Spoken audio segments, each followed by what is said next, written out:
Brossard. Je travaille comme journaliste à Montréal. La publication de romans Rojo, Amorillo y Verde, s'il vous plaît, les Américains latines, ne riez pas, traite sur le dernier coup d'État en Bolivie et les expériences de son personnage central, Alfredo Utipa, en terre canadienne. Ce roman a fait de Savaria un des écrivains latino-canadiens contemporains dédiés à la thématique de l'immigration et la construction identitaire dans un contexte pluriculturel. Alejandro Saravia nació en Bolivia, vive en Brossard y trabaja en Montreal como periodista.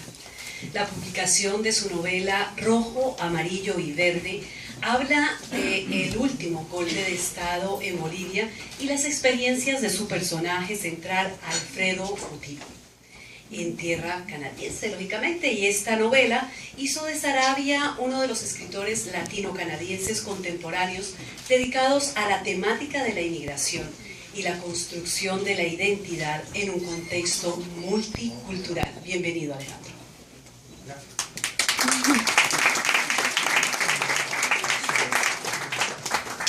Merci de votre présence. Je vais lire deux textes. Le premier, ça va être en espagnol, et le deuxième, ça va être en français.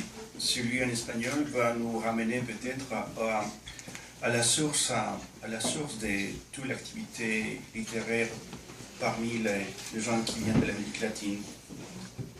Tiré de livre qui s'appelle 40 Momentos Chilenos. Comienza así. Fue en un café de la calle Saint-Hubert, al norte de Jean Talon, aunque quizá era más bien una pupusería salvadoreña. Se llamaba Los Toros. Allí, en los años 90, ocurrió, en nombre de las letras, un duelo ya olvidado. En una reunión de aficionados a la poesía en Montreal, organizada por la mexicana canadiense Krishna, alguien dijo con el entusiasmo del momento que lo mejor de la poesía latinoamericana la habían escrito los poetas mexicanos. Para ilustrar esta aseveración flotaron los nombres de Nezahualcóyotl, Rosario Castellanos, Octavio Paz, Juan Rulfo, Roberto Bolaño. ¿Cómo que Rulfo es poeta?, protestó un guitarrista. Claro que lo es.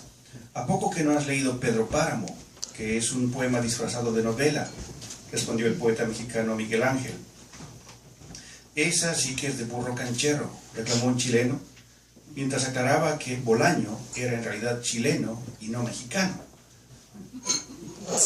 Pero en México lo quisimos como un mero hermano, y fue allí que empezó a escribir de verdad, bajo un cielo mexicano, reclamó el bate mexica. El chileno, que se llamaba Daniel, aseveró con una voz ronca: lo mejor de la poesía del continente fue escrita en Chile.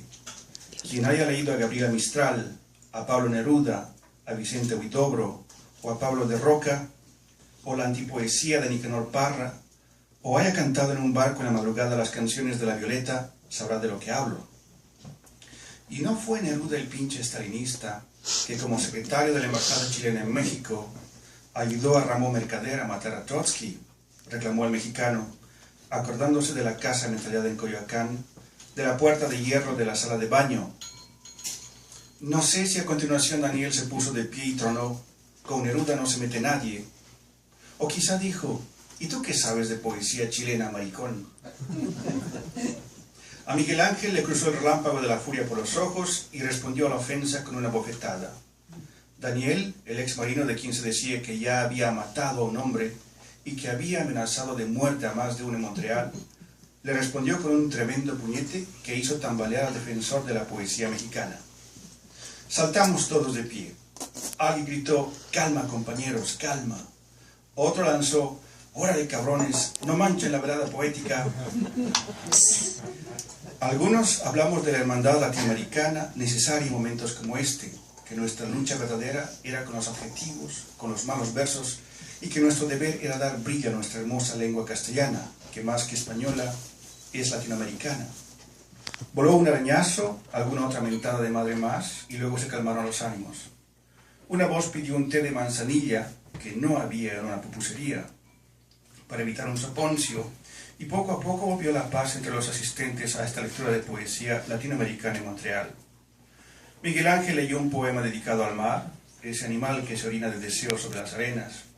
Daniel habló de los sueños de la gallada, de los cielos grises del sur de Chile y la inutilidad de las disculpas. Tras ese duelo, tuve una mejor idea del amor de los chilenos por su poesía. Supe que había gente dispuesta a matar o morir por ella. Años más tarde me tranquilizó el encontrar en unos ensayos el afecto del chileno Bolaño por Arquíloco, un antiguo poeta de la isla de Paros, quien no dudaba en huir de un combate si así lo requería el amor a la vida, al pan y el buen vino.